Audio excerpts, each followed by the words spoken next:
Salam, kanalıma xoş geldiniz. Bu videomda sizinle çok asanlıqla hazırlayabileceğiniz qaymaqlı karamelin hazırlanmasını paylaşıram. Qalın bir tavanın və yaxud da qazançanın içərisinə 200 qram şəkər tozunu tökürəm. Mütləq qazanınızı, tavanınızı qalın seçməlisiniz ki, şəkər tozu əriyib karamel halına gələnə qədər içərisində yanmasın. Yoxsa o zaman karamelinizdən acı dad gələ bilər. Gördüyünüz kimi belə yavaş-yavaş əriməyə başladı. Spatula və ya taxta qaşıqla yardım edirəm ki, daha tez ərisin. Ocağın dərəcəsini zəif xodda qoyun ki, şəkər tozu çox tez əriyib yanmasın. Şəkər tozu əriyənə qədər qaymağını qızdırıram. Belə marketlərdə satılan ən ucuz qaymağı tökürəm qabın içərisinə, qızdırıram. Qətiyyən qaynatmıram, sadəcə qızdırıram. Artıq qaymağı da qızdı, bir kənara qoyuram.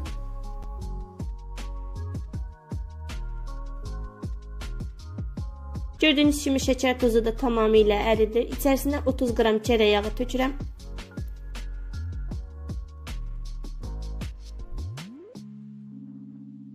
Yağı da tamamilə əritdikdən sonra içərisinə az-az qızdırdığım qaymağı əlavə edirəm. Qaymaq mütləq isti olmalıdır ki, şəkər tozu içərisində bərkiməsin. Bütün qaymağı içərisinə tökdükdən sonra dayanmadan qarışdırıram. Bir dəqiqə daha qaynatdıqdan sonra ocağın üzərindən götürürəm. Çox dadlı karamel alınır həqiqətən də. Buyurun siz də hazırlayın, heç peşman olmayacaqsınız. Tortlarınızı, pirojnalarınızı daha da ləzzətli edəcək.